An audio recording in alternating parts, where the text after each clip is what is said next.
Bien, chicos, estamos viendo Feno 2 y ya he dado algunas explicaciones del caso para la materia en general, no para este tema, sino la materia en general.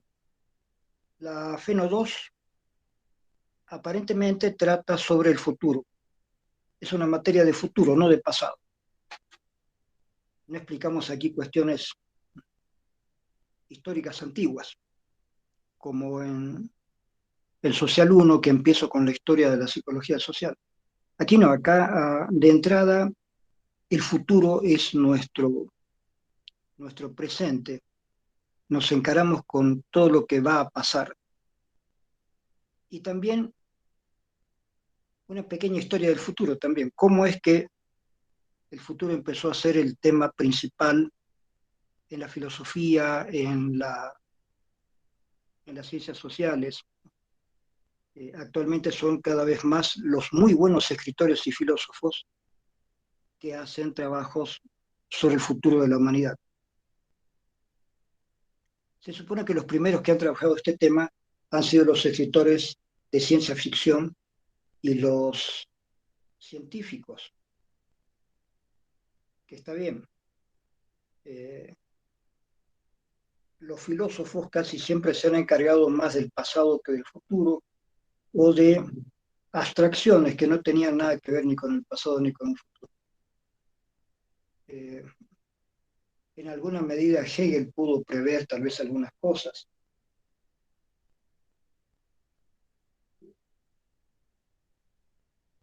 Kant, tal vez los prolegómenos para una metafísica futura.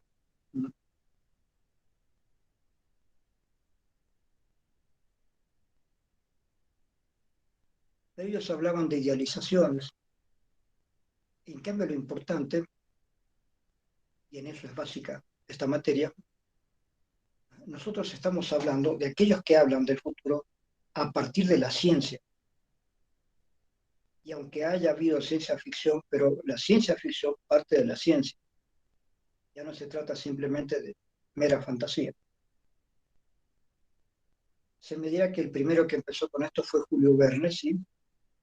Julio Verne fue uno de los primeros autores que, leyendo sobre cuestiones de ciencia y técnica de su época, avanzó cuestiones muy interesantes que después se han hecho realidad.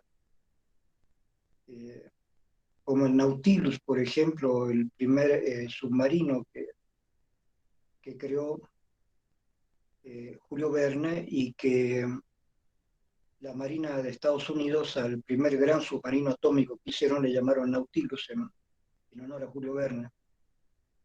Eh, Después también otro autor que en otra ocasión, no ahora vamos a discutir eh, un mismo tema de novela, el autor Herbert George Wells, H.G. Wells.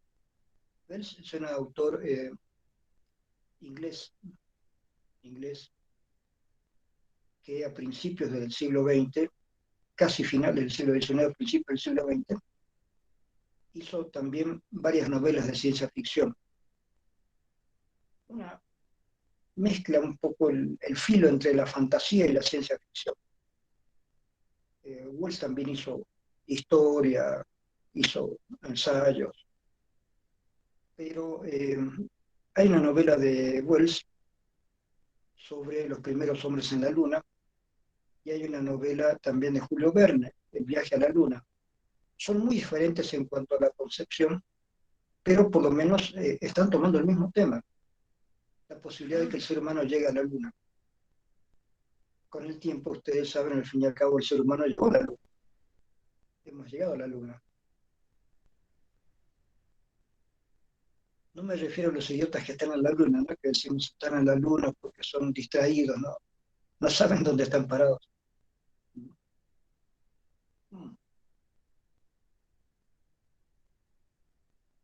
Me refiero a los viajes efectivamente hechos hacia la Luna. Que bueno, ahí ustedes saben, hay una especie de discusión acerca de si los norteamericanos los primeros llegaron o no llegaron a la Luna. Sabemos que sí, finalmente el hombre llegó a la Luna. Han habido varias misiones a la Luna. Y actualmente se están preparando misiones muy especiales. Hay una gran, este, una gran estación espacial en la cual cada tanto van gente de diferentes países, especialmente rusos y norteamericanos, van allí para probar las condiciones de estabilidad en una estación espacial, cómo se siente la gente, cómo soporta aquello, y mientras tanto van haciendo experimentos, van haciendo investigaciones. Eh, pero el próximo objetivo es llegar a Marte, sin que todavía conozcamos bien cómo es la Luna, pero el próximo objetivo es Marte. Se quiere investigar las posibilidades que hasta ahora se ven muy difíciles de vivir en Marte. La idea es que el planeta Tierra se está gastando por nuestra propia acción humana.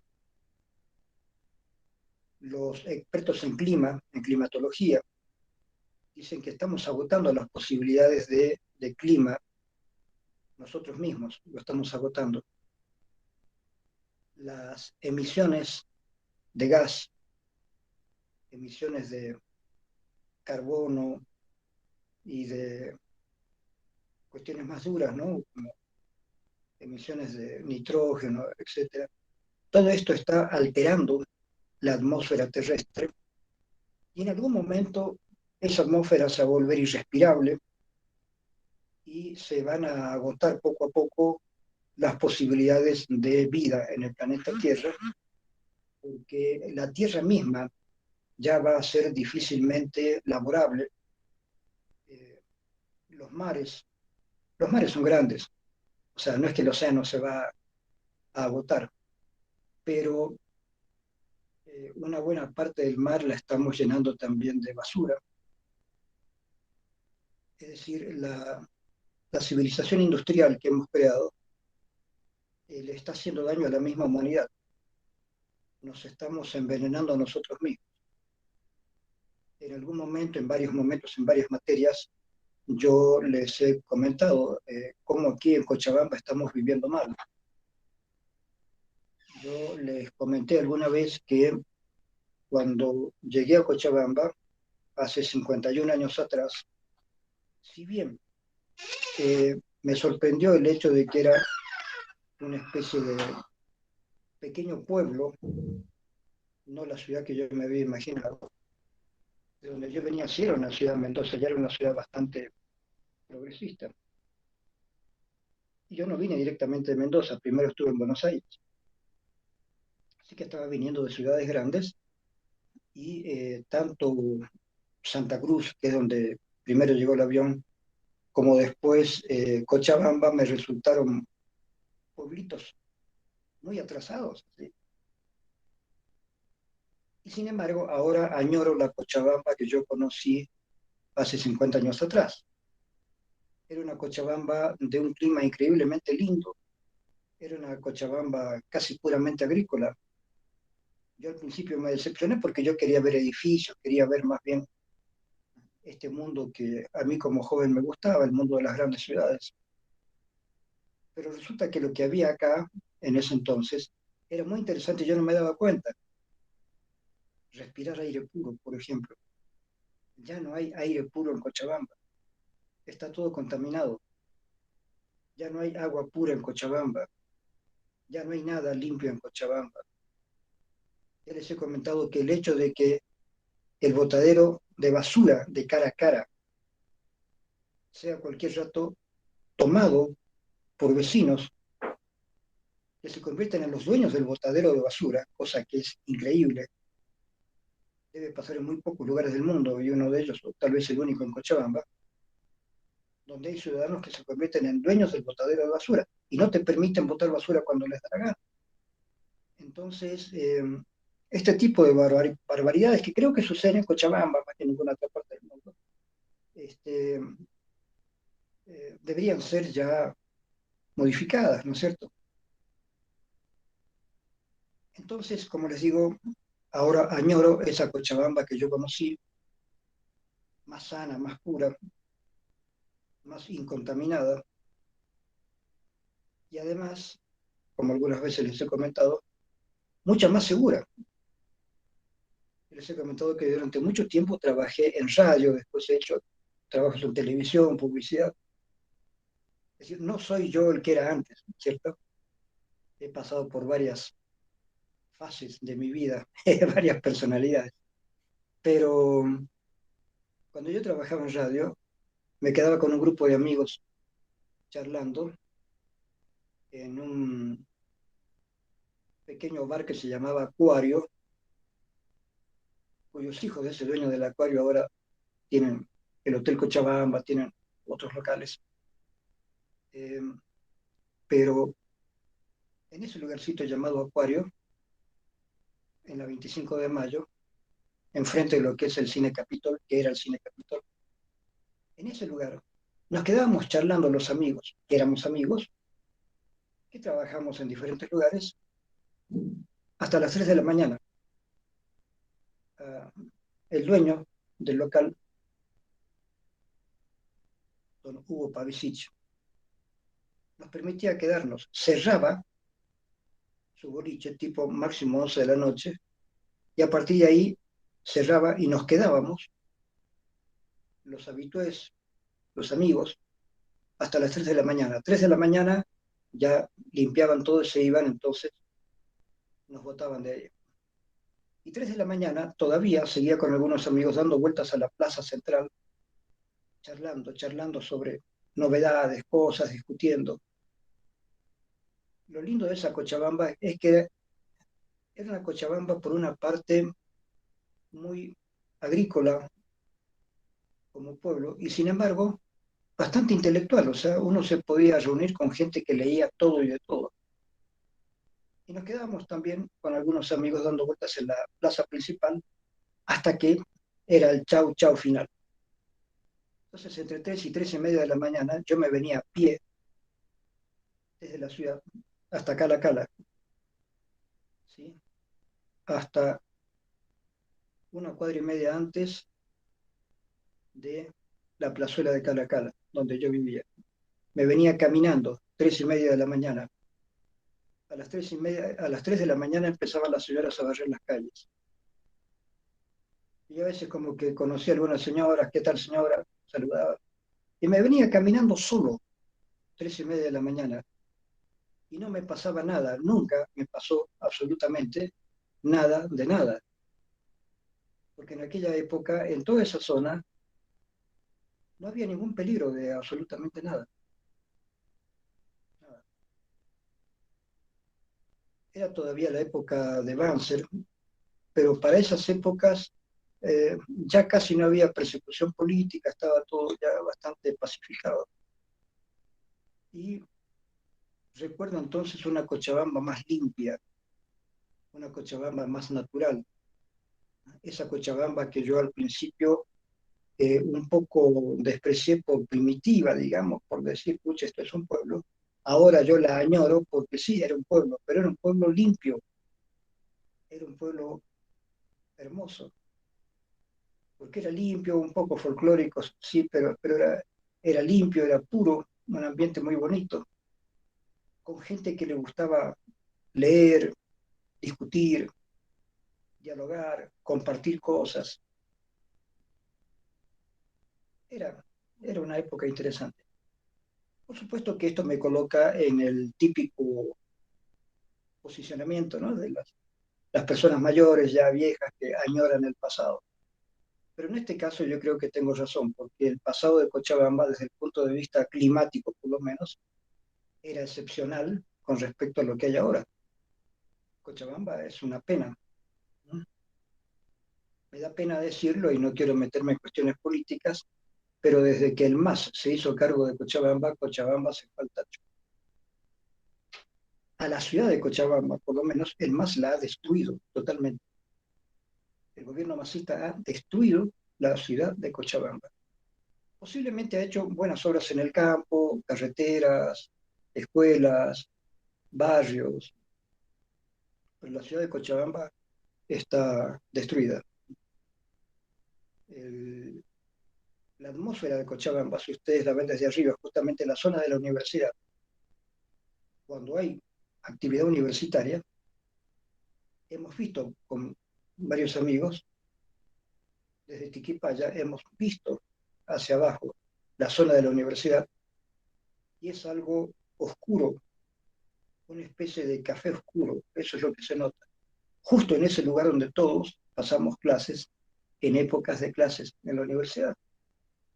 Justo en ese lugar de la universidad es un ambiente absolutamente terrible. Por eso yo le he dicho a muchos chicos jóvenes que no fumen, especialmente en la zona de la universidad y zonas cercanas a la universidad, porque el clima es terriblemente malo, es pesado, tóxico.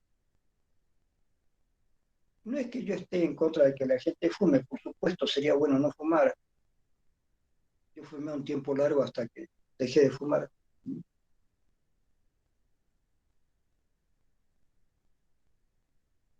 Pero mi suerte, entre comillas, es que yo fumé en épocas en que el clima no estaba tan alterado como ahora. En cambio, ahora el clima, la atmósfera es pesadísima. Fumar ahora es realmente invitación a un cáncer. Y mucha gente va a terminar con cáncer al pulmón o a los bronquios, aunque no fume. Esa es la perspectiva de vivir en Cochabamba. Eso es. Por eso, antes mucha gente se venía a envejecer y morir en Cochabamba, les parecía lindo. Ahora habrá que envejecer en Tarija, no sé, en algún otro lugar, porque Cochabamba ya no es un buen lugar.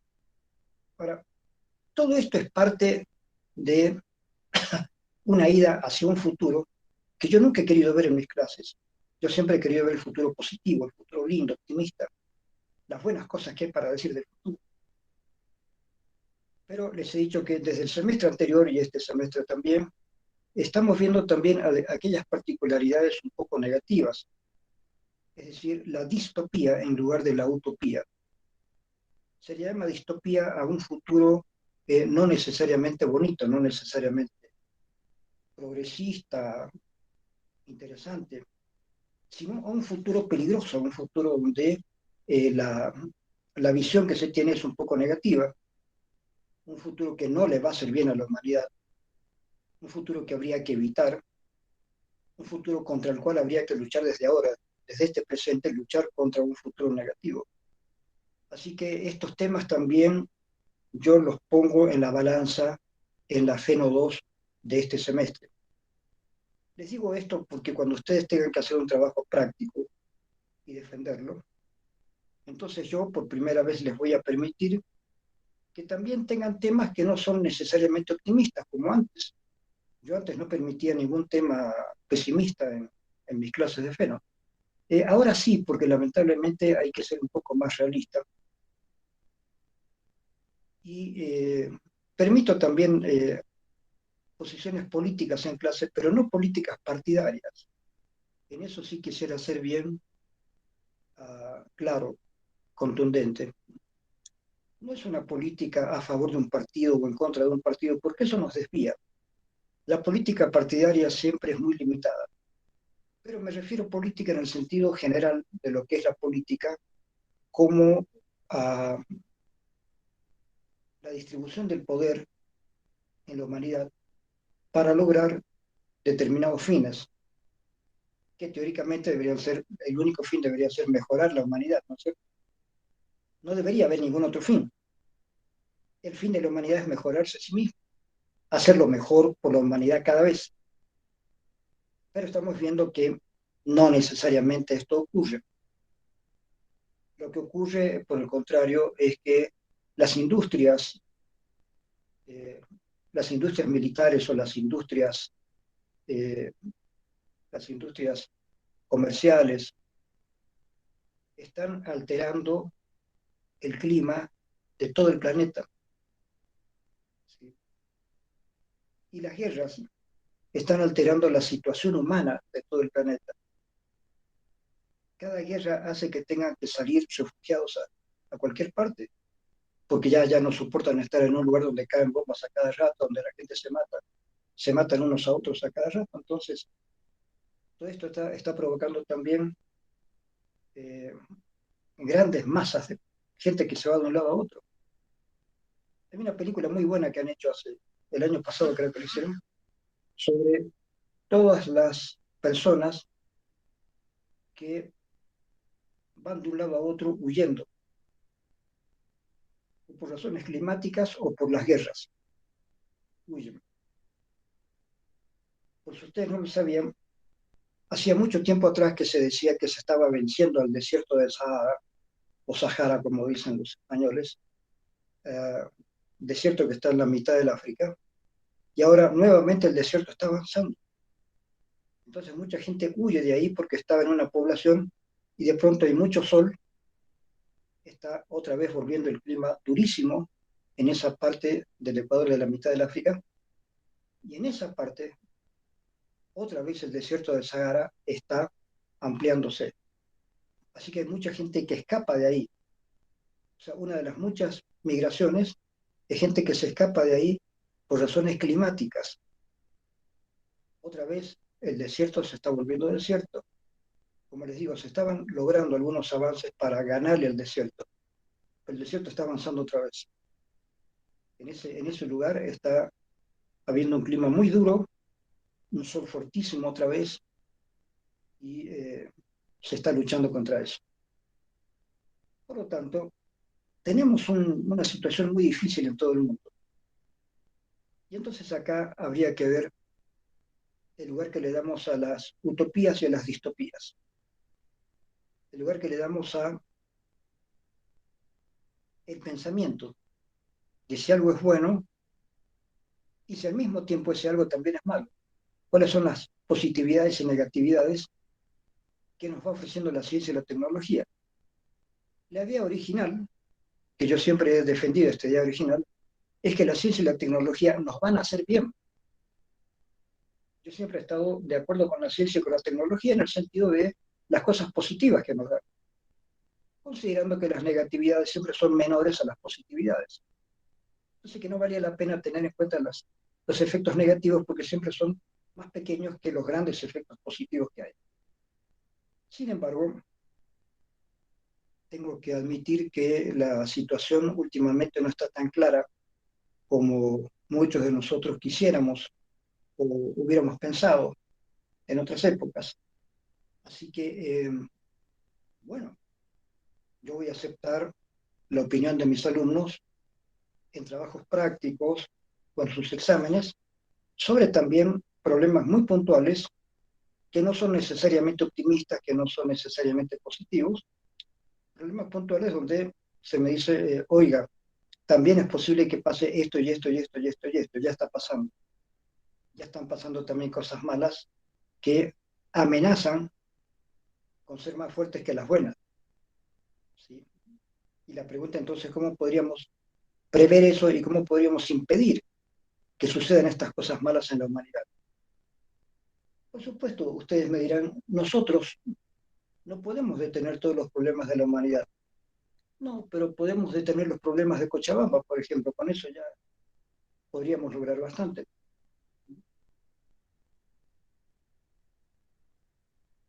Cochabamba es parte de la humanidad. Y las cosas que cada persona puede hacer en el lugar donde vive, hoy en día se considera que ya es un avance, se considera que es una buena cosa. Entonces, impedir que quemen el Parque Tunari, seguir plantando árboles, impedir, tratar de impedir que hayan eh, industrias fantasmas en Cochabamba que botan residuos químicos en el río Rocha, lograr eso sería fantástico, ¿no? Tratar de que de una vez por todas las aguas puras lleguen a Cochabamba, que el aire puro llegue a Cochabamba, Ustedes saben que Cochabamba está rodeada por cerros y por lo tanto el aire que se respira en Cochabamba casi siempre es un aire viciado, ¿no es cierto? Hay unas pocas temporadas de viento en Cochabamba que eventualmente podrían servir para limpiar un poco el clima, el ambiente, pero son temporadas cortas y no estoy seguro de si esas temporadas de viento ayudan a limpiar Cochabamba o a ensuciarla más. No estoy muy seguro. Ustedes saben que entre los muchos problemas que se han evidenciado en Cochabamba es que en lugares de altura, por los cerros, hay gente que se ha ido a vivir ahí porque es un lugar donde no van a pagar impuestos por ocuparse un lugar cerca de los cerros, y la gente que vive en esos lugares no paga impuestos ni nada, pero tampoco tiene por lo general desagües, cañerías. Entonces, los residuos comunes de toda clase, residuos humanos, residuos animales, van quedando en las calles, van quedando en los baldíos, van quedando en esos lugares, porque no hay basurero que pase por ahí, no hay, no hay riego que haga que se purifique toda esa zona. Entonces, cuando hay viento, toda la suciedad que está ahí cae sobre la ciudad de Cochabamba. Entonces, a la ciudad de Cochabamba le cae toda esa basura que viene de los cerros por la gente que vive ahí. Al mismo tiempo, toda la basura que están botando, la cantidad de autos y camiones que hay en Cochabamba, porque ya les he dicho que por más que la gasolina parezca una buena gasolina, la gasolina deja en el aire, deja en la atmósfera partículas de plomo y de muchas cuestiones negativísimas para aspirar. Al mismo tiempo, hay gente que rompe los árboles que se están tratando de plantar en Cochabamba, queman los árboles, queman el Parque Tunari. Es decir, que parecería que hubiera una conspiración para matar a Cochabamba o para matar a la gente en Cochabamba, ¿no es cierto? Tenemos un aire cada vez más viciado, el agua de Cochabamba está más viciada, es decir, estamos llegando a un punto crítico, realmente un punto crítico. Hay un alumno en la carrera que fue mi alumno hace unos 3 semestres atrás, y este alumno, él ha estudiado toda la cuestión ambiental, él tiene un título en cuestión ambiental, tiene una licenciatura o una maestría en cuestión ambiental, y él nos contó una serie de cuestiones interesantísimas. Por ejemplo, entre los muchos problemas que tenemos en Cochabamba, si ustedes caminan por la ciudad de Cochabamba, van a escuchar muchos ruidos, bocinas de los autos, de los ómnibus, bocinazos terribles. Es terrible vivir, por ejemplo, la gente que tenga que trabajar o vivir en la calle San Martín o en la 25 de Mayo, toda la zona céntrica. Es terrible los bocinazos, las motos, o sea, la contaminación acústica también es terrible en Cochabamba. Ahora bien, ¿existe alguna ley para evitar la contaminación acústica? Sí, muchos de nosotros no sabíamos. Existe una ley municipal. Sí, señor. Y el gobierno municipal ha hecho una ley prohibiendo la contaminación acústica, es decir, los ruidos demasiado fuertes. Y uno dice, si existe esa ley, ¿por qué hay tanta contaminación acústica en Cochabamba? Es un asunto muy sencillo. Nadie respeta la ley. La mayoría de la gente ni siquiera sabe que existe esa ley. Y los que lo saben no lo respetan porque no les importa.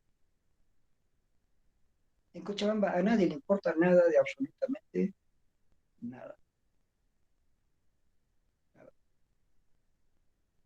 Entonces, les repito, yo he conocido una Cochabamba mucho mejor, ¿sí? Donde los alcaldes iban a paso tranquilo, no hacían demasiadas novedades, pero por lo menos no ensuciaban Cochabamba. Hoy en día el río Rocha, la atmósfera, las calles, el clima acústico, todo está contaminado en Cochabamba. De manera que si mi materia tiene que hablar del futuro, y hablamos del futuro de Cochabamba, por ahora se ve muy negro el futuro de Cochabamba. No solamente el futuro del mundo se ve negro por la contaminación, el futuro específico de Cochabamba se ve muy negro. Cochabamba no está avanzando, está retrocediendo. Aparentemente está avanzando porque hay muchos edificios, que es lo que yo eché de menos cuando llegué a Cochabamba hace 50 años atrás. No hay edificios en Cochabamba, qué raro, esto es un pueblo. Pero qué bien que llegué y pude conocer el pueblo de Cochabamba, que todavía era casi todo vegetales, árboles. Era una Cochabamba verde todavía, y con el río Rocha muy lindo, con un agua casi transparente del río Rocha. He conocido ya una Cochabamba, naturalmente hablando, muy linda. En cambio ahora, digo, bueno, por fin creció Cochabamba, bueno, hay más edificios, hay más locales, especialmente en la zona norte, ¿no es cierto? Aparentemente se ha modernizado mucho Cochabamba, pero al mismo tiempo se está convirtiendo en una ciudad imposible, imposible de vivir, porque vivir en Cochabamba va a significar, si es que alguien no se hace cargo bien de Cochabamba, va a significar morir en Cochabamba. Todo en Cochabamba tiende a la muerte de Cochabamba y de los habitantes de Cochabamba. Todo, todo. El clima ambiental, acústico, todo lo que tiene que ver con lo ambiental en Cochabamba está hecho para que las personas en Cochabamba terminen enfermas, sordas, que mueran de diferentes cosas. Entonces,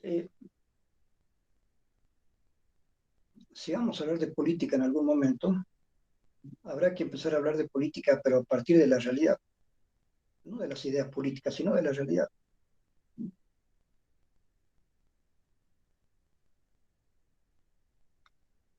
A mí no me interesaría a estas alturas de la vida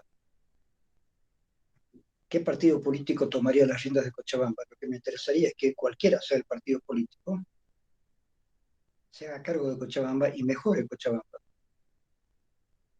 Cochabamba se está muriendo, esa es la verdad, esa es la verdad. La gente del campo se está viniendo a Cochabamba, a la ciudad, pero no le veo la ventaja, porque Cochabamba estructuralmente ya no da más. Llegará un momento en que ya no va a poder haber más edificios en Cochabamba, porque es una ciudad relativamente chica, Cochabamba. Cochabamba como un cercado. Más allá del cercado, bueno, seguirá creciendo la ciudad. Ahora, algunas personas a veces pueden enojarse conmigo, porque yo les digo que Cochabamba todavía no es realmente una ciudad. Es un pueblo con edificios, pero no es una ciudad, porque la mentalidad todavía es pueblerina en muchos aspectos, ¿no es cierto? El hecho de que haya tanto ruido, que el Consejo Municipal haya hecho una ley para evitar los ruidos, el ambiente acústico, y que esa ley no se respete, que nadie la conozca, es una barbaridad, es una barbaridad. El hecho de que el río Rocha despida cada tanto un olor terrible y que no se pueda terminar con eso, que cuando alguien llega a Cochabamba, al aeropuerto, llega en un avión, oh, voy a conocer Cochabamba, sale del aeropuerto y es un olor asqueroso, horrible, y es por el río Rocha, que está siempre contaminado. Entonces son muchos detalles que te hacen ver que Cochabamba no es una una ciudad moderna, ni mucho menos. Es un pueblo con edificios, una mentalidad pueblerina que eh, trata de hacer las cosas de un modo brusco, todo a la mala, ¿no? Los comerciantes de la cancha creen que pueden seguir creciendo hasta que todo Cochabamba sea la cancha. No puede ser. Los campesinos creen que tienen todo el derecho de quemar el parque Tunari hasta que no quede nada. No puede ser. Los que tienen industrias de lo que sea creen que pueden arrojar todos los restos de la industria al río Rocha indefinidamente, como si nunca fuera a pasar nada. No puede ser. ¿Se dan cuenta? Entonces, ustedes los jóvenes que están en Cochabamba, que viven en Cochabamba, aunque no sean de Cochabamba, pero si viven en Cochabamba, creo que deberían ya considerar este tipo de problemas para tomar alguna acción, ¿no es cierto? Alguna vez, cuando tenía programas de radio y al mismo tiempo ya era profesor acá en la universidad, alguna vez, como todavía estaba trabajando en radio, denuncié por radio a un patrullero que se pasó un semáforo en rojo. Y les dije, el día tal, a tal hora, en tal esquina, tal semáforo, un patrullero, chapa tal, se pasó un semáforo rojo. Por supuesto, las personas que trabajaban conmigo en la radio se asustaron porque inmediatamente vino la policía a la radio, claro, a ver quién era el que estaba diciendo todo eso, era yo. Pero que no, pasó así, y si es necesario lo voy a volver a decir. Entonces, el gerente de la radio, las personas a cargo hablaron y se quedó de acuerdo en más bien en una colaboración entre la radio y la policía. Entonces ellos dijeron, está bien, vamos a aceptar la colaboración de ustedes. Si hay alguna cuestión más que denunciar, aceptamos que lo denuncien por la radio. Pero al mismo tiempo, ayúdanos a difundir a la población las normas que tienen que seguir para tránsito, etcétera, etcétera. Así que se hizo esa combinación donde nosotros alertábamos a la población sobre normas de tránsito e incluso hicimos en el aula magna eh, un pequeño seminario sobre cuestiones de tránsito donde varias personas dieron conferencias. Yo también di una conferencia y se quedó establecida una cierta amistad, digamos así, entre comillas, entre la policía, la universidad y la radio donde yo trabajaba. Les comento esto porque han sido formas en que, en la medida de lo posible, yo he hecho también mi parte para trabajar por la comunidad. O sea, no estoy hablando de memoria, ¿se dan cuenta? Cuando trabajé en Tralala, yo estuve de acuerdo en que la canción principal de Tralala, eso se lo pidieron especialmente a Denis Lacunza, y cuando estaba todavía Petro Travesí trabajando ahí, la, el permiso para que la canción que se había hecho para Tralala se la hiciera para Cochabamba y que fuera para la alcaldía, es decir, que la alcaldía tuviera el permiso para emplear esa canción como para crear una sensación de que los cochabambinos tienen que aportar, digamos, para hacer crecer a Cochabamba de buena manera. ¿Sí? Cochabamba, ciudad jardín. Se han hecho intentos, se han hecho intentos, pero lamentablemente, y eso lo tengo que volver a decir, no por razones políticas, sino por razones históricas, desde que el MAS se hizo cargo de Cochabamba, Cochabamba se terminó. Se terminó. O sea, la Cochabamba que hay ahora no es ni la sombra de lo que era y de lo que se estaba proyectando que fuera Cochabamba. Entonces, les doy este ejemplo para que vean cómo la política interfiere siempre en los proyectos donde la humanidad trata de ser mejor. Entonces después podemos entender por qué, por ejemplo, la política de Estados Unidos está interfiriendo junto con otros países industrializados para que el mundo pueda estar mejor. Si dentro de Cochabamba vemos cómo hay políticas suicidas, cómo hay políticas terribles que están llevando a cabo las personas que están en las alcaldías o las personas que están trabajando en diferentes instituciones, que no aportan para que Cochabamba salga adelante, al contrario, están hundiendo a Cochabamba. Así también podemos entender en un plano mayor, podemos entender cómo las grandes potencias, y especialmente Estados Unidos, no ayudan al cambio climático, no ayudan a un mejoramiento del planeta. Y podemos entender también por qué, así como hay científicos muy optimistas con respecto al futuro de la humanidad, aún mantienen el optimismo, también los hay pesimistas. Por eso últimamente están apareciendo libros también pesimistas sobre el futuro. En lugar de hablar de una utopía, se está hablando de una distopía, es decir, un futuro que no va a ser bonito, un futuro que va a ser trágico. No es de ahora, hace mucho tiempo que hay distopías también. Ojo, el futuro podría ser trágico. ¿Sí? Cuidado. Aldous Huxley, un autor inglés que hizo novelas muy lindas, hizo hace muchos años atrás una novela que se llama Brave New World en inglés, que se tradujo como uh, este lindo nuevo mundo, algo así. Pero era una distopía, es decir, es una novela en la cual la ciencia ha avanzado mucho y los seres humanos nacen en tubos de ensayo. Ya los seres humanos ya son diferentes, preferentemente producidos en laboratorio. Pero hay los tubos de los seres A, los B y los C. O sea, se las han arreglado los científicos para que sigan y los políticos para que sigan las clases sociales, aún con la gente nacida en laboratorio.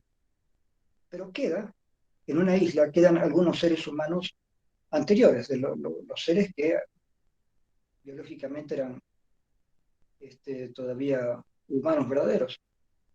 Los tenían metidos en una isla porque a estos nuevos seres que habían aparecido en el laboratorio les parecían un poco feos estos humanos que habían nacido de madre, les parecía algo bastante, digamos, eh, un poco cochino, un poco feo el haber nacido de madre humana cuando todos los seres ya nacían en el laboratorio. Así que estos tipos que eran humanos, los tenían en una isla. Pero resulta que los que estaban en esa isla eran todos seres, eran intelectuales, sabios, gente famosa, gente increíble. Prácticamente la mejor parte de la humanidad estaba en esa isla, destinada a que se mueran. Es decir, no los iban a matar, pero los iban a dejar morir como la extinción de la última raza humana biológica que quedaba. Y la nueva humanidad eran los seres de laboratorio, que tenían una serie de características interesantes, pero no eran humanos, y por lo tanto les faltaba afecto, les faltaba comprensión de muchas cosas que los humanos tenemos comprensión. Hay varias distopías, hay varias obras de ciencia ficción donde piensan en un futuro también bastante trágico, un futuro que no sería lo que esperamos, ¿no es cierto? Nosotros esperamos un futuro donde la humanidad sea cada vez mejor, donde el mundo sea cada vez mejor, pero podría ser que no, podría ser un futuro en el cual el mundo sea cada vez peor. Y yo he luchado contra las distopías, he luchado contra este tipo de visiones pesimistas, negativas acerca del futuro. Pero ahora ya no estoy luchando contra eso. Tampoco me estoy poniendo en la posición pesimista total. Pienso que todavía hay esperanzas.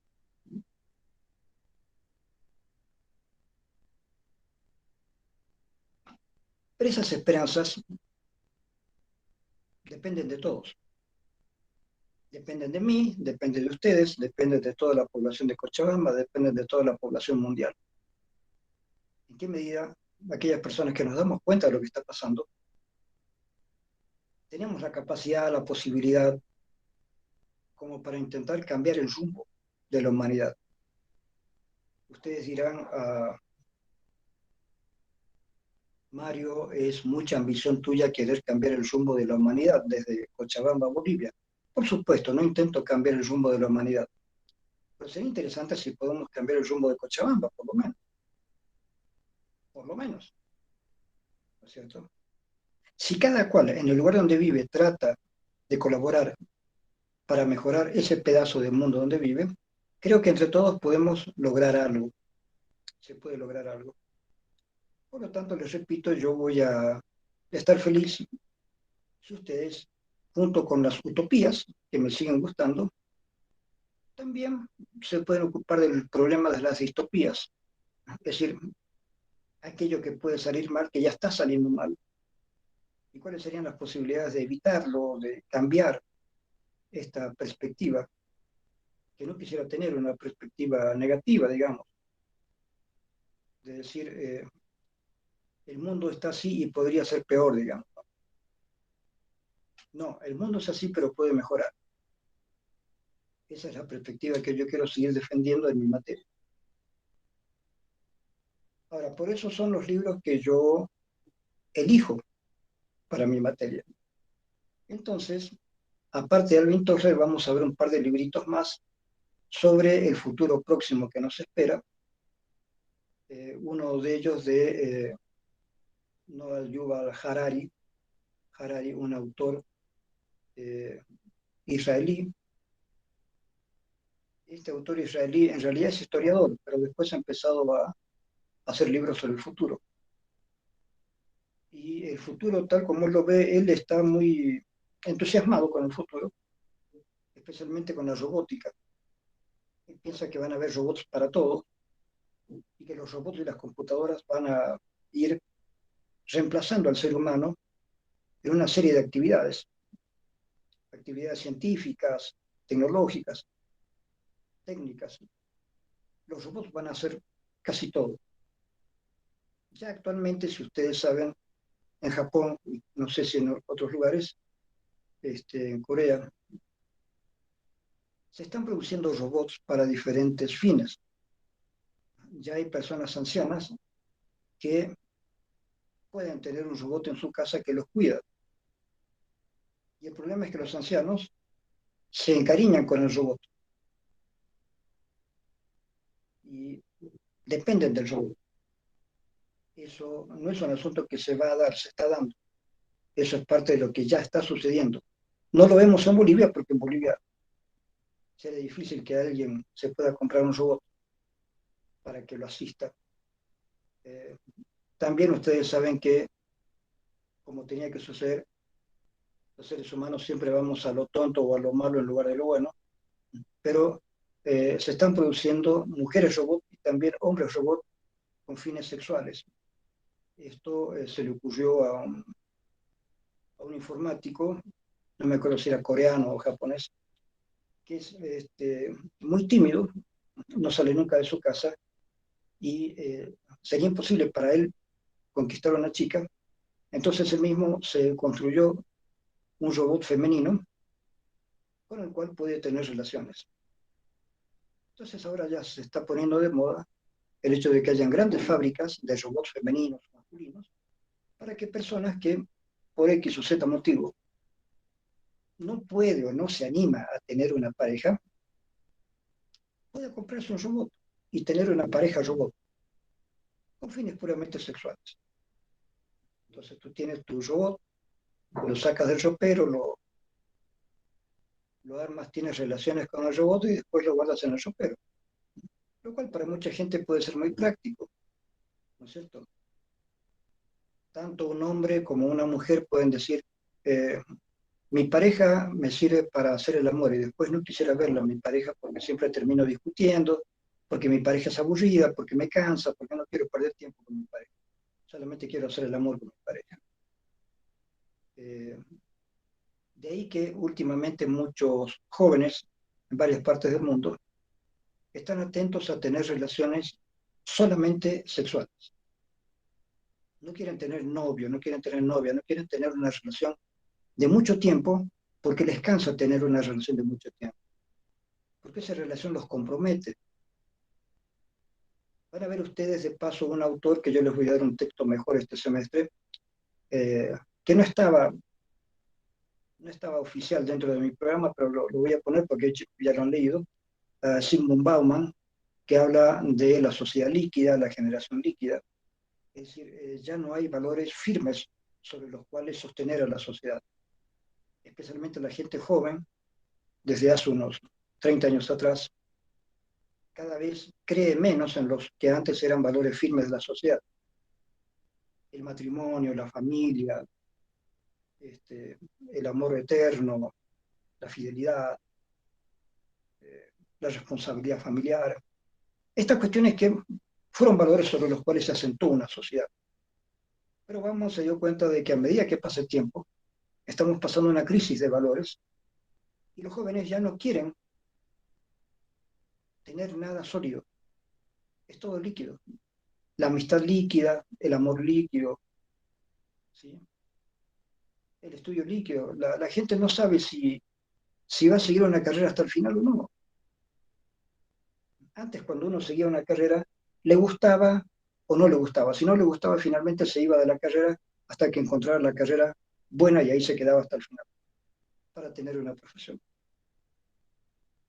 Pero hoy en día también se da el caso de jóvenes que dan vueltas, siguen unos años acá, unos años allá, vuelven acá, vuelven allá. Es decir, no están decididos a definirse, a definir nada en torno a ellos y a no definirse ellos tampoco.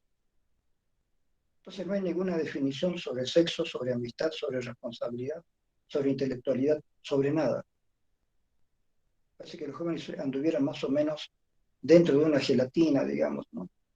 Un mundo gelatinoso donde nada es eh, fuerte, donde nada es ni mucho menos definitivo. No hay nada en lo cual asentarse. Entonces Sigmund Bauman llama a esta la sociedad líquida, ¿sí? Porque es todo líquido, es algo que no tiene valores firmes sobre los cuales asentarse. Así que ese es un texto que también lo voy a permitir este semestre. Entonces,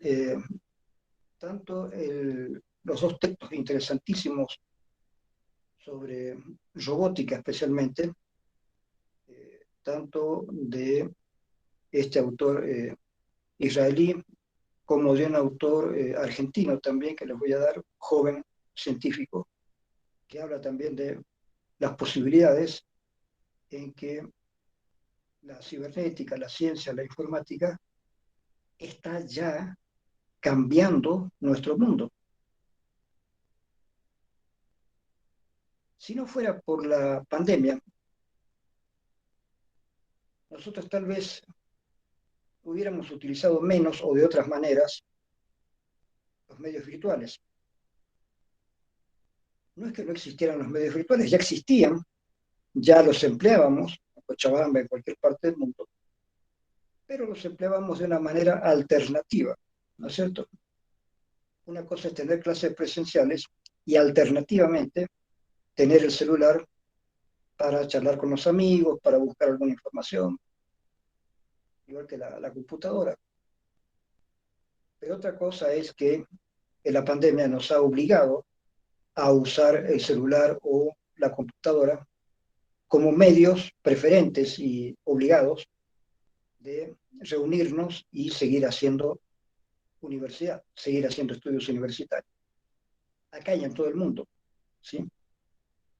Entonces, eso por una parte es relativamente molestoso si es que uno no está acostumbrado a este tipo de actividades, pero también ha hecho dar un paso adelante a toda la informática. Nos damos cuenta por fin de que la informática había tenido sus ventajas, cómo había sido entrar en un mundo informático, es decir, la pandemia ha acelerado algo que de todas maneras ya se veía venir, que es entrar en un mundo donde lo informático pasa a ser lo primordial, pasa a ser lo normal, lo vital, lo de todos los días, no lo del futuro. No que en el futuro vamos a emplear, no, no, ya mismo estamos empleando todos los medios informáticos, porque todo ahora es online, todo. Hay conferencias, cursos, la universidad misma, colegio. Se está tratando de hacer online todo lo que es posible hacer. Y por una parte, como esto es cuestión de la pandemia, estamos asociando tal vez inconscientemente los medios alternativos, ¿sí? Nuestro celular, nuestra computadora, como una forma higiénica de no tener relación con los demás, sino tener relación con los demás a través de medios que nos dan cierta seguridad, como los medios electrónicos, la computadora, el celular. Entonces parecería que nos estamos aislando de los demás. Es decir, tenemos relaciones con los demás, pero preferentemente a través de los medios electrónicos. Es decir, que nosotros hemos, de alguna manera, privilegiado los medios electrónicos en lugar de la relación cara a cara, cara a cara. Y esto es un inconveniente. Muchos neurocirujanos, neurocientíficos, nos han explicado que no conviene desplazar mucho tiempo la relación cara a cara. ¿Por qué? Porque el sistema nervioso ya está acostumbrado a la relación con otros seres humanos. Y la relación con otro ser humano hace que nuestro sistema nervioso funcione mejor, se pone alerta y entiende a la otra persona mejor. Ustedes me entenderían mejor, seguramente, si pudiéramos hablar personalmente, porque hay gestos que son mejor advertidos de manera personal y no a través simplemente de la informática. Yo charlo con ustedes porque tengo que dar mi clase, pero la verdad no sé cuántos de ustedes están escuchando mi clase.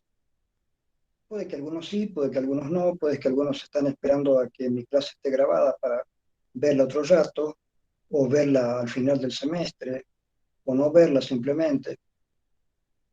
Lo cual, les digo, me da lo mismo, porque incluso las clases presenciales, alguna vez les expliqué, no son obligatorias.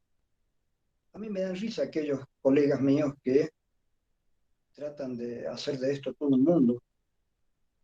Les dicen a los chicos, si no llegan a la hora justa en que yo llego, no los dejo entrar. Y cierran las puertas, no dejan entrar a los alumnos, los castigan con que no pueden entrar a sus clases.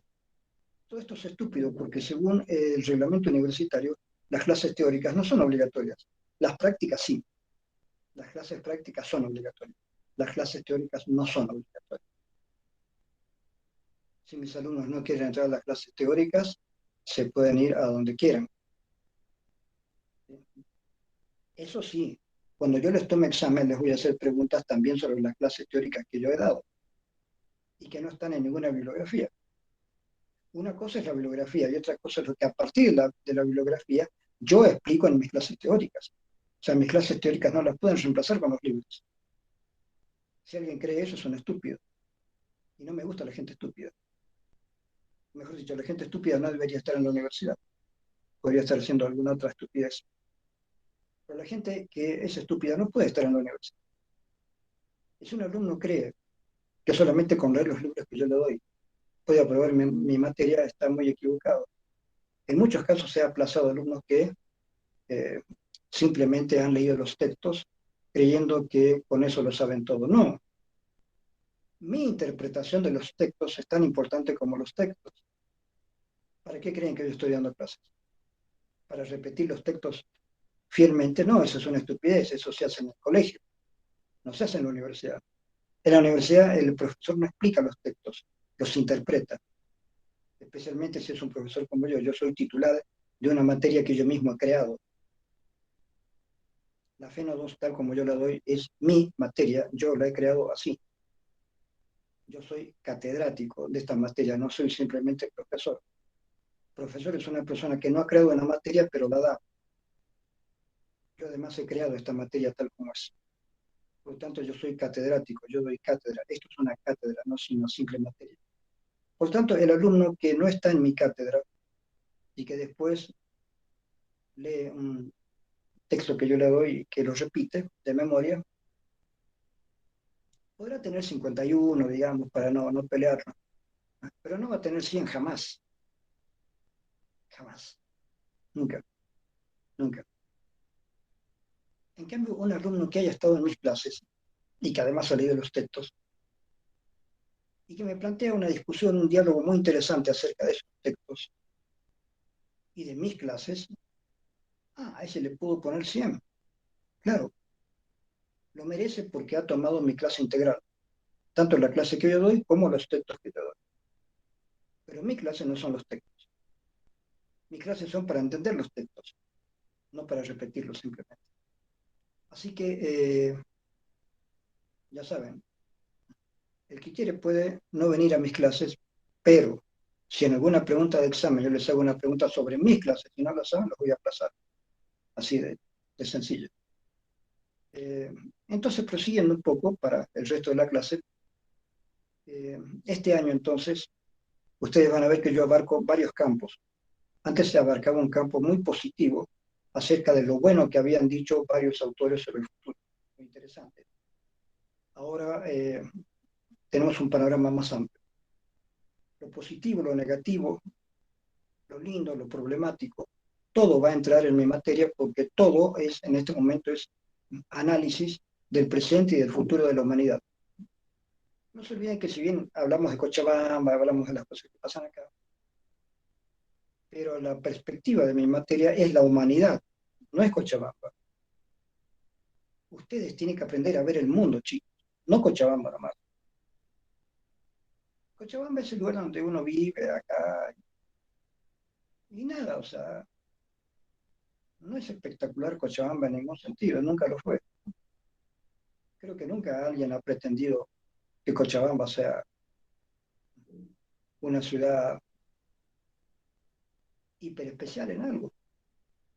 Era una ciudad bonita, había más cultura cuando yo llegué que ahora. Porque ahora la cultura, bueno, ahora ya se ha envasado en Internet, digamos, tenemos cultura envasada en Internet. Pero, por ejemplo, vean, una de las tantas cuestiones. El cine antes era muy lindo. Habían cines en Cochabamba, varios cines. Y era lindo ir al cine. Y cada cine daba películas diferentes, tenía muchas opciones.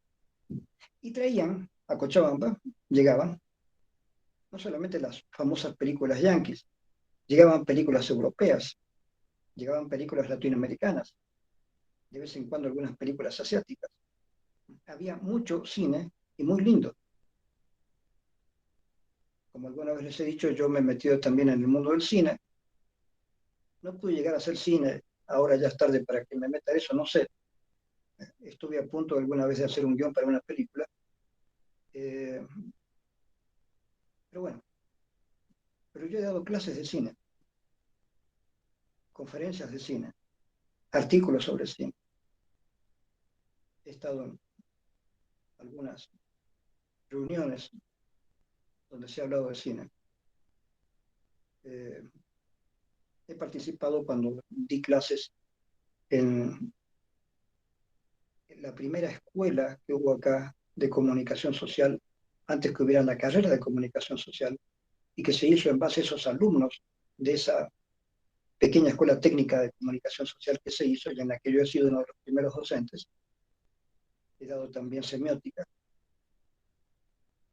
En esa carrera criticamos una película que se hizo en Cochabamba. No era que hubiera la crítica a la mala, pero le enseñamos a los estudiantes cómo discutir y cómo criticar una película que se había hecho acá. La película merecía críticas. Ahora, primero se hizo, la persona que lo hizo, primero hizo una serie de televisión y después hizo una película. Y las cuestiones eran criticables y ahí donde hay que criticar algo, hay que criticar. La crítica es un análisis sobre lo bueno y lo malo de algo. Pero, bueno, la crítica era merecida. ¿Por qué? Porque estas personas hacían mucho énfasis en sus películas, en sus obras, pero nuestros alumnos de comunicación tenían que ver cómo se hace una discusión. Entonces invitamos a estas personas a discutir sus películas y su serie de televisión. Y hemos discutido aspectos técnicos en los que ellos cometieron fallas y que había que revelar esas fallas. Claro, se enojaron con nosotros estas personas, uno de ellos era mi amigo, pero no queríamos que nuestros alumnos no pudieran aprovechar la oportunidad de hacer una crítica a algo que se estaba haciendo acá mismo, en Cochabamba. Porque bueno, cuando uno hace una crítica de una película extranjera, esa película ya viene previamente, ya, ya criticada, ya los grandes críticos del mundo o de Latinoamérica ya han criticado esa película que nos está llegando recién. Entonces, cuando nos llegan las películas a Cochabamba, ya llegan con una crítica previa. Pero el asunto es, bueno, se hace una película en Cochabamba, ¿qué crítica le podríamos hacer? Actualmente se está pasando una película en Cochabamba sobre la guerra del Chaco. Hay un docente nuestro que trabaja en esa película, Panchito Valla está trabajando en esa película, y sería bueno que ustedes vean esa película. Vayan a verla y a ver si en algún momento determinado podemos hacer un ensayo crítico sobre la película. Saber hacer crítica de cine también es muy bueno. ¿Por qué? Porque el cine es la síntesis de muchas artes. En un cine hay actuación, hay música, hay fotografía, hay literatura, que es el guión del cual se parte, o la adaptación de una novela. Entonces, hay muchos aspectos que ver en una película, ¿no es cierto? Guión, dirección, actuación, fotografía, música, todos los aspectos que coordinan la película, ¿no es cierto? Lo que tradicionalmente se llama montaje, que ahora se llama edición, la edición final de una película. Todos estos aspectos son importantes. Por lo tanto, hacer una buena crítica de una película es de pronto aprender muchas cosas. ¿Sí? Eso lo saben bien los alumnos de comunicación social. Yo he sido profesor en dos carreras de comunicación social, en la Universidad del Valle y en la Universidad Católica. Chistosamente, cuando por fin se hace una carrera de comunicación social acá en San Simón, que yo fui uno de los primeros en pedir que se haga una carrera de comunicación social en San Simón, estos tipos de la carrera de comunicación social jamás me han llamado a dar una clase, ni siquiera una conferencia en su carrera. Se creen muy importantes, tal vez algunos docentes de ahí lo son, pero jamás me llamaron ni siquiera a dar una charla sobre las cosas que se han hecho acá en Cochabamba, desde el punto de vista del cine, de la televisión, de la comunicación social. Nunca han llamado a los que hemos sido pioneros en todo esto aquí en Cochabamba. Me imagino que los docentes de comunicación social se deben creer muy importantes y que no necesitan ningún antecedente de nada. Ellos actúan como si lo estuvieran descubriendo todo, inventando todo, uh, lo cual a mí no me produce nada, ¿no? Me produce extrañeza, pero nada más. O sea, no tengo ningún interés en ir a dar conferencias en la carrera de comunicación social, que por cierto la carrera de comunicación social es la próxima carrera que está tratando de meter algún decano aquí en la facultad para controlar la facultad de humanidades. Los de comunicación social hace tiempo que están con esas ganas de controlar nuestra facultad. Eh, pero bueno, les quiero decir entonces que eh, lo que está pasando en el mundo, lo que está pasando en Cochabamba, lo estudiamos en la materia ahora de una manera amplia. Lo positivo y lo negativo, lo que está bien y lo que está mal, lo que debería ser y lo que no debería ser. Así que este semestre aprovecho entonces para ampliar la materia y decirles que ustedes van a tener un campo más amplio para hacer sus trabajos prácticos. Yo antes negaba cualquier trabajo práctico que fuera pesimista, que fuera distópico, digamos, ¿no? Que no me hablara bien del futuro, digamos. Pero hoy voy a aceptar todos los trabajos que tengan que ver con el futuro, más que con el presente. El objetivo de mi cátedra siempre es el futuro, aunque ese futuro sea pasado mañana, no importa, o de aquí a 50 años o 100 años, no importa. Siempre la mente nuestra debe estar hacia el futuro, chicos, en lo posible no hacia el pasado. Presente, futuro, presente, futuro. El pasado también es interesante, a mí me gusta la historia, pero la historia tiene que ser para ganar algo. La visión histórica tiene que ser para salir con alguna ganancia de ahí. ¿Qué aprendí del pasado? ¿Qué hemos aprendido del pasado? ¿En qué estamos peor o mejor que en el pasado? ¿Sí? Yo supongo que siempre estamos un poco mejor, pero algunos me pueden decir, hay que probar, señor Barraza, si es cierto que estamos mejor que en el pasado. Y hay que probar, señor Barraza, si será cierto que en el futuro vamos a estar mejor que en el presente. No sabemos, ¿no? Es cierto, no sabemos. Pero yo me juego a que el futuro va a ser siempre mejor que el presente, porque me las juego con que el pasado siempre fue peor que el presente. Siempre, en cualquier ámbito que ustedes quieran. Muy simple. Piensen, solamente esto, piensen,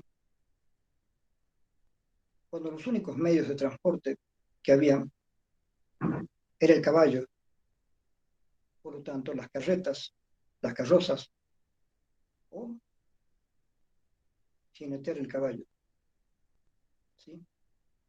O las mulas para poder, o los bueyes para poder trasladar algunas cosas pesadas, con caminos de tierra, de piedras, de rocas.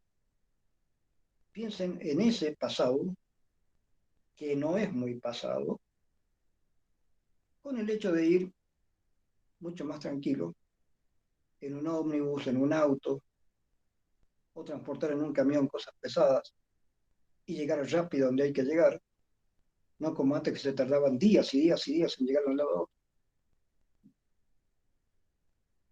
Consideren el esfuerzo de Simón Bolívar, viniendo desde Venezuela hasta La Paz. Consideren ese esfuerzo a caballo. Consideren el esfuerzo de antes de andar en carretas para todos lados. Es un esfuerzo físico además. No era solamente el esfuerzo mental de pensar, tengo que hacer esto. O los viajes en barco. Hasta cuando yo tenía unos 12 años, eran muy comunes los viajes en barco de Latinoamérica a Europa. Casi nadie se animaba a ir por otro lado. Y por otro lado, los viajes en avión durante mucho tiempo fueron imposibles porque no había forma de llegar directamente. Cómo hacer escalas, digamos, ¿no? Pero hoy en día se puede ir en avión a cualquier parte del mundo. Habrán escalas mayores o menores, pero se puede, se puede. Los únicos inconvenientes son comerciales. Hay que ver si a una firma comercial le conviene hacer un viaje a Europa o no. Pero hoy en día se puede ir a Europa en pocas horas. Antes era en varios días, porque tenía que ser en barco. Entonces, eso no hace mucho que les estoy diciendo que ocurría esto. No hace mucho. Mi generación ha visto los cambios más impresionantes que se puede imaginar. Cuando yo era chico todavía, era común el viaje en barco a Europa. Imagínense. Y hoy en día viajar en barco a Europa es una cuestión para gente que le gusta perder el tiempo por algún motivo, digamos. Ya no hay los peligros del Titanic, por supuesto, pero es un viaje largo que te lo puedes ahorrar. te lo puedes ahorrar fácilmente. Vas en avión y ves las cosas que tienes que ver y bueno.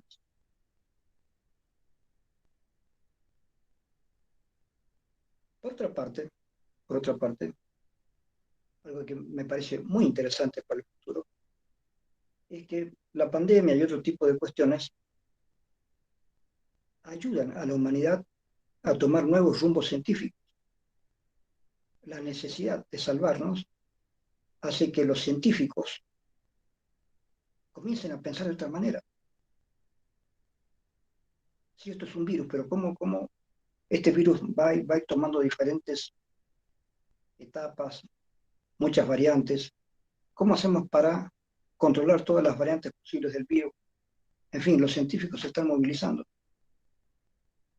Y después de esto vamos a ser más fuertes, no más débiles, más fuertes. Científicamente, tecnológicamente, la humanidad va avanzando. Lo bueno y lo malo nos tienen que servir para avanzar cada vez más y ser una humanidad más completa, más compleja, mejor que la humanidad de antes. Entonces, la vida nos tiene que llevar a mejorar. La vida individual o la vida social nos tiene que llevar a mejorar lo que somos. Nos tiene que llevar a ser cada vez mejores, más completos, más diestros, más ágiles, más inteligentes, con más experiencia.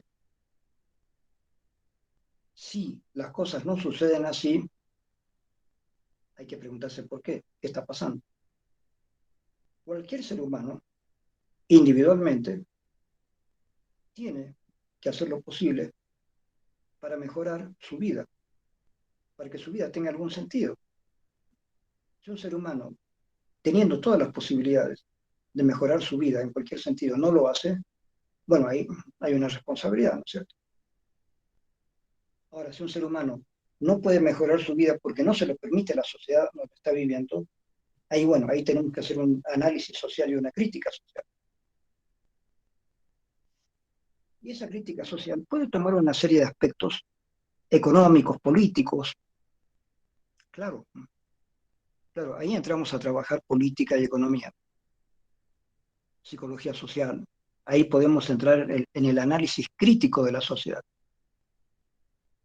¿Por qué tal cosa que se necesitaba no pudo hacerse en el tiempo en que se necesitaba? Y ahí entonces viene el análisis político. ¿Qué política es buena y qué política es mala para una sociedad? Es en ese sentido en que alguna vez podríamos hablar de política. Tanto la política de Estados Unidos como de Bolivia o como de Argentina o como de Perú o como de Australia o como de Nueva Zelanda o la política europea o China o rusa. Entonces podemos hacer análisis políticos concretos en base a lo siguiente. ¿La humanidad está mejorando? ¿Sí o no? ¿Por qué decimos sí? ¿Por qué decimos no? Y si decimos no, ¿cuál es el motivo por el cual la humanidad no mejora? ¿Cuáles son los obstáculos por los cuales está pasando la humanidad para no mejorar? Insisto en que para mí las mejoras científicas y tecnológicas son muy importantes. Son muy importantes. No es que soy un fanático de la tecnología, pero caramba, la tecnología nos ha ayudado muchísimo, nos está ayudando ahora mismo. Ahora mismo. Yo estoy pudiendo dar una clase para ustedes sin necesidad de ir a la universidad, ¿no? No estamos ustedes y yo en la universidad. Estamos cada cual en nuestro domicilio. Pero la clase se está dando, ¿sí? La cátedra continúa. Eso quiere decir que estamos bien, no estamos mal. La humanidad está avanzando tanto que de pronto viene un problema como la pandemia y no nos encuentra detenidos 3 siglos atrás donde no habríamos sabido qué hacer. A lo mejor se terminaba la humanidad. A lo mejor en el planeta Marte, a lo mejor hubo seres que no supieron qué hacer ante una crisis porque no estaban preparados y se acabó. A lo mejor en muchos planetas hay poblaciones que siguen adelante o otras poblaciones que se extinguen. porque les aparece un problema para el cual no tenían solución. Por lo tanto, yo soy un fanático de la ciencia y de la tecnología, porque la historia nos dice que ahí se han encontrado soluciones para que nosotros seamos mejores, no peores, y podamos enfrentar todos los obstáculos que aparecen para la evolución humana. Pero lo que nos pone tristes es cuando la misma humanidad se patea en contra, digamos, cuando la misma humanidad hace cosas que van en contra de la humanidad misma. Por ejemplo, la quema de bosques es una barbaridad. Sabemos que hay intereses, sabemos que en Santa Cruz y en el Beni hay gente que lo que quiere es ampliar la zona ganadera. Entonces necesitan espacio libre para tener más animales. Necesitan pasturas básicas, pero tener espacio para los animales. Entonces no les interesa quemar áreas verdes, no les interesa quemarlas. Y se está quemando la biodiversidad más interesante que tiene el mundo. Hay pocos países que tienen la biodiversidad que hay en América Latina, o en algunos países asiáticos, o en África. Europa ya perdió una gran parte de su biodiversidad. La civilización europea arrasó con muchas cuestiones de la biodiversidad. Estados Unidos también, en gran parte. La industria arrasó con todo. La industria está arrasando con muchos aspectos importantes de la humanidad. Así como el interés por el oro y la plata hicieron que en América se redujera la esclavitud o se exterminara a las poblaciones autóctonas de América por la entrada de los españoles para hacerse cargo de la minería o de las cosas que encontraban acá.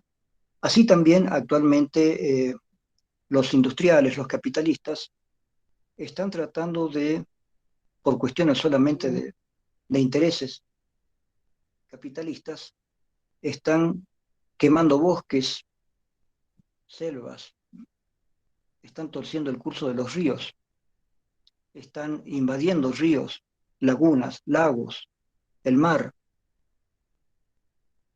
Estamos en una zona crítica.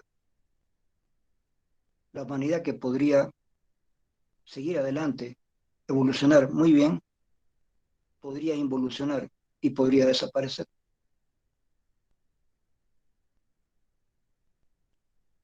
El hecho de si existe Dios o no es un tema que jamás lo he tocado en Feno 2, porque es un tema que no lo podemos tomar en cuenta en la Feno en la medida en que mi materia no es una materia teológica, no es una materia que va a la discusión sobre la espiritualidad. Esto es otra discusión aparte, en la cual mi materia no entra, pero admito todas las discusiones sobre el punto, todas las discusiones sobre espiritualidad están abiertas. He dado algunas veces libros sobre estos temas, pero no es un tema obligatorio en mi materia. Lo importante en mi materia es la humanidad, hacia dónde va la humanidad, y la ciencia y la tecnología, hasta dónde y hacia dónde la ciencia y la tecnología nos llevan a hacer, no solamente a tener, sino a hacer una humanidad mejor o no. Ese es el punto central de mi materia. Si alguien no lo entiende, está jodido conmigo, lo voy a aplazar. Lo voy a aplazar, porque merece ser aplazado. Si está en una materia que no entiende, ¿qué hay que hacer? Aplazarlo hasta que lo entienda. Pero espero que con la ampliación de los temas que estoy haciendo este semestre, todos puedan aportar. Todos puedan aportar. Y de vez en cuando vamos a hacer algunas clases un poco colectivas para que haya un poco de discusión. Y ahí va a ser importante la ayuda de Luis como para coordinar las comunicaciones. Y mientras tanto, ustedes, como les dije en alguna oportunidad, ustedes pueden hacer todas las preguntas que quieran a la cátedra. Luis me va a pasar las preguntas que ustedes hagan por escrito y yo voy a responder. Y eventualmente podemos preparar alguna clase donde haya diálogo. No se olviden que ustedes tienen que presentar en el semestre un trabajo práctico colectivo. Se tiene que reunir un grupo de por lo menos unas 6 o 7 personas. Y ese grupo hacer una investigación en base a la materia, hacer un trabajo escrito que va a tener una nota y una exposición que va a tener otra nota. Esas van a ser las 2 notas de práctico. Y les voy a tomar por lo menos un par de exámenes, uno que resume 2 parciales y el otro el final, sobre los contenidos teóricos de la materia. Pero como les digo, este semestre voy a aceptar la otra cara de la moneda de la evolución humana, la cara negativa, la cara de aquellas cosas que no son lindas, que no son optimistas. Por primera vez voy a aceptar eso en mi materia, ya que el mundo se ha vuelto cada vez más complejo a nivel político, económico, social, tecnológico. ¿En qué momento la tecnología se usa para el mal en lugar de para el bien? ¿En qué momento la gente piensa mal a nivel político y económico? ¿En qué momento la gente piensa bien para beneficio de la sociedad? Esto es importantísimo para ustedes, chicos, más que para mí. Yo tengo 75 años. Mi muerte no sorprendería a nadie desde aquí en los próximos 10 años. Falleció Mario Barrazas y me he sentido pésame, listo, ya, chao. Barraza ya hizo todo lo que pudo hacer. Pero ustedes son jóvenes. Ustedes tienen que interesarse por el mundo ahora, y si no lo hacen son unos idiotas, porque el futuro que se está jugando no es el mío, es el de ustedes. El futuro de mis hijos, de mis nietos. Ese es el futuro que se está jugando en este momento. Y ustedes son los principales artífices de este futuro. Ustedes son los que están viviendo ya la producción de un futuro que va a ser bueno o malo, dependiendo de qué actuación tengan ustedes en el futuro. Claro, el futuro lo hacemos todos. Por supuesto que mis hijas me han dicho, papá, la generación de ustedes nos dejó problemas en lugar de soluciones. Muchos hippies, mucha revolución, mucho todo, pero ustedes nos han dejado un mundo sucio, un mundo uh, contaminado, un mundo que no se sabe cuánto tiempo más va a resistir sin una contaminación global o un aumento de la temperatura de la atmósfera terrestre que puede terminar todo el planeta. Entonces, y además todavía hay mucha miseria, hambre, revoluciones para ver si la gente puede vivir mejor. La India no está bien, África no está bien, y África es todo un continente, pero en términos generales África no está bien. En el África del Norte hay guerras, en el África del Centro hay sequías, hay hambre, en el África del Sur más o menos algunos países están tratando de levantarse un poco, pero en general África es un continente muy sufrido, muy sufrido. Todavía es muy explotado por las potencias occidentales. Latinoamérica también. Todavía estamos luchando para que las potencias occidentales, ya sea Estados Unidos o las potencias europeas o China o Rusia, no nos tomen a nosotros como posibilidad simplemente de eh, que ellos nos exporten sus basuras y que nosotros les demos todo lo bueno que tenemos como Latinoamérica, todas nuestras materias primas. Entonces hay muchas cosas que todavía están por solucionar, todavía hay batallas que pelear. Pero la batalla principal, chicos, como dijo alguna vez un autor, siempre está en el corazón del ser humano. La batalla principal siempre está en cada ser humano individual. No hay que creer en lo colectivo como colectivo, chicos. Sí, en lo social, pero no en lo colectivo como colectivo. Nosotros no tenemos mente colectiva. tenemos mentes individuales. Cada uno de nosotros tiene que razonar y en base a eso apoyar cuestiones sociales. Cuando se habla de psicología social no se habla de una psicología colectiva. Nosotros no somos parte de un rebaño.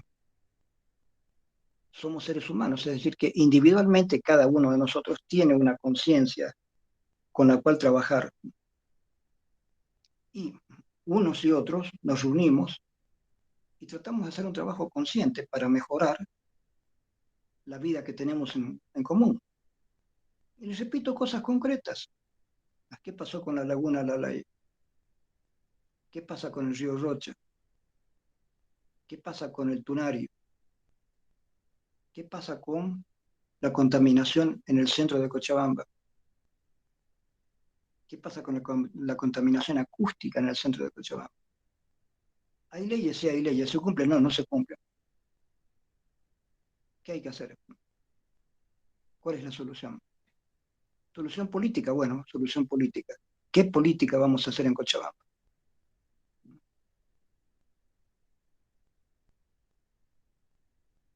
En este momento hay dudas sobre el alcalde de Cochabamba, si lo van a sacar, si no lo van a sacar. Supongamos que no lo saquen. ¿Qué es lo que va a hacer este alcalde? ¿Va a mejorar Cochabamba en qué? Que nos presente un plan bueno. Que él diga, acá había que hacer esto y esto y esto y esto y no lo hicieron, lo haremos. Y él tiene que hacer las cosas bien, porque ahora tiene un gobierno que no lo quiere y le, le van a controlar todo lo que haga. Lo que por otra parte es bueno, siempre hay que controlar a las personas que están en un puesto público, a ver qué es lo que hacen. Como nosotros todos deberíamos controlar al rector de la universidad, a ver qué es lo que hace. Como entre todos habría que controlar al presidente del país, a ver qué hace.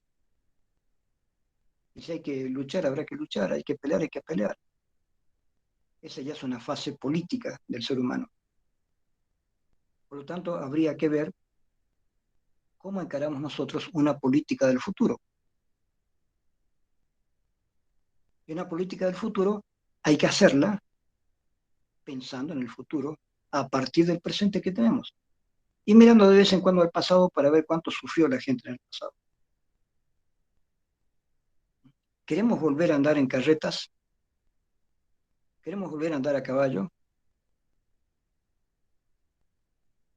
¿Queremos volver a tener la tremenda suciedad que había aún en la Europa del siglo XVIII?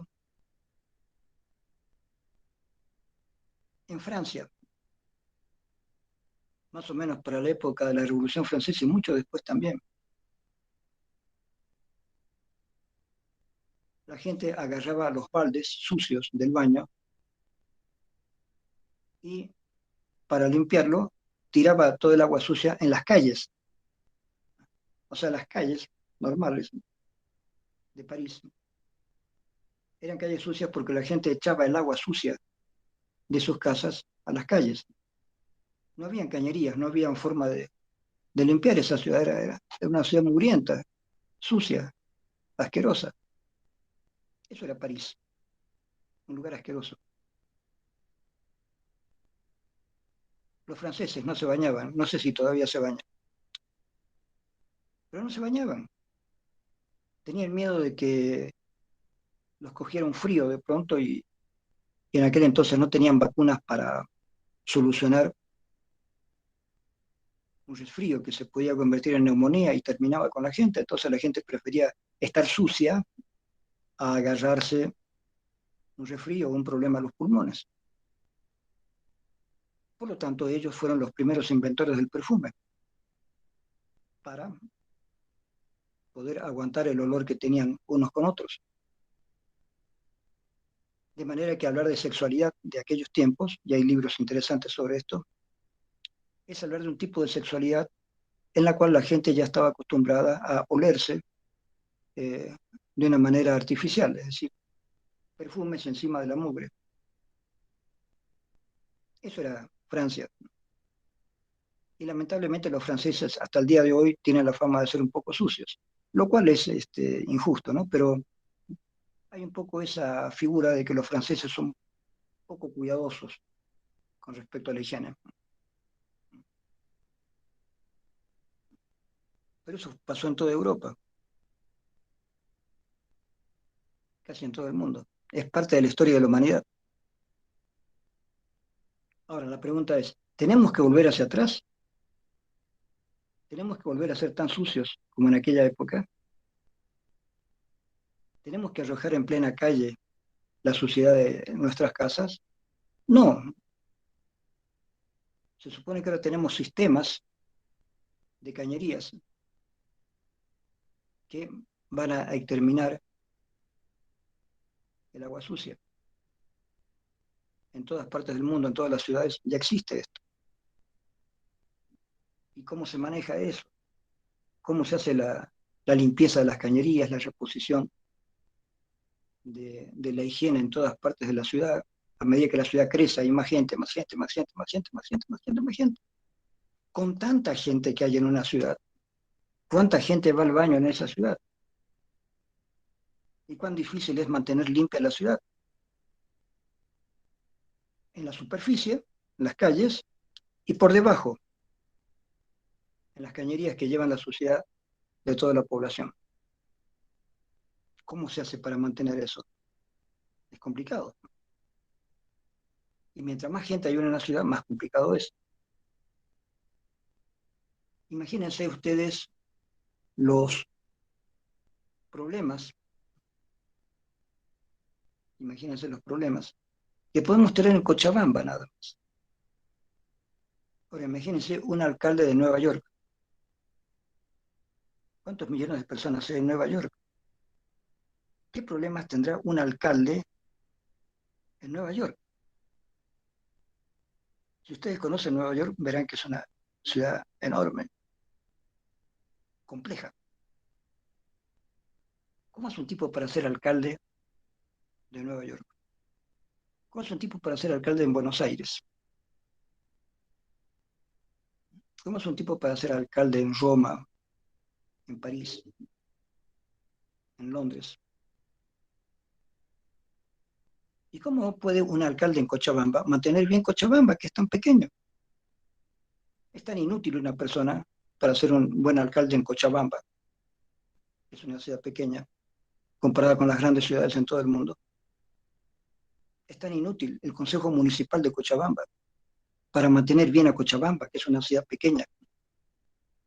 Es grande con respecto a cómo era antes, pero sigue siendo pequeña con respecto a todas las grandes ciudades del mundo. Son tan inútiles los concejales de Cochabamba para mantener bien a Cochabamba. Son tan inútiles los alcaldes de Cochabamba para mantener bien a la ciudad de Cochabamba. Esas son preguntas importantes que hay que hacerse desde un punto de vista práctico, ni siquiera político en el sentido partidista, porque cuando uno habla de política la gente se imagina el asunto de los partidos, pero esto va más allá de los partidos, va a la responsabilidad ciudadana, la responsabilidad que todos tenemos de por lo menos estar informados de lo que pasa en la ciudad y tratar de aportar soluciones. Así que si alguno de ustedes, un grupo de ustedes, hace un trabajo donde además tratan de aportar alguna solución a algunos problemas de Cochabamba, bienvenidos, se los voy a aceptar. Se los voy a aceptar. Mirando hacia el futuro, Cochabamba podría mejorar si tenemos cuidado con esto, esto, esto y esto, y de esta manera. Y presentarle ese trabajo a la municipalidad de Cochabamba, al alcalde, a la alcaldía de Cochabamba, a toda esa gente que anda por lo general discutiendo estupideces en lugar de discutir lo que deberían discutir, donde se están persiguiendo unos a otros por cuestiones políticas que ni ellos mismos entienden bien, ¿no es cierto? Donde se están persiguiendo a ver quién es más corrupto que el otro. Y mientras tanto Cochabamba va al desastre. Todo eso hay que discutir. Pero no voy a convertir mi cátedra en una cuestión ambiental. Para eso tenemos una materia que la da un muy buen profesor nuestro, Luis Moya, que se llama psicología ambiental. Entonces, no voy a trasladar mi cátedra a psicología ambiental, ya tenemos una materia sobre eso. Pero abro mi cátedra para todos aquellos que quieran presentar trabajos sobre cuestiones concretas que está pasando en el mundo, que está pasando en Bolivia, que está pasando en Cochabamba, y soluciones concretas. Es decir, que si alguien quiere hacer algún trabajo sobre eso, con vistas al futuro, se lo voy a aceptar. Porque en mi materia todo tiene que ver con el futuro. Es mi materia sobre el futuro, de Cochabamba, de Bolivia, del mundo, del universo. Entonces todos los trabajos tienen que ser pensados hacia el futuro. Aunque sea un trabajo que verse sobre algo concreto del presente, pero tiene que estar pensado hacia el futuro. Si hacemos esto, ¿qué puede pasar? Si hacemos esto otro, ¿qué puede pasar? Siempre la perspectiva futura. ¿Sí? Eh, Eso sería lo más importante por ahora. Chicos, entonces, hagan sus preguntas, por favor, por escrito. Luis me va a pasar todas las preguntas por escrito, yo les voy a responder. Y vayan preparándose entonces para conseguir toda la bibliografía que yo les voy a dar este semestre. Y vayan preparándose para organizarse en grupos,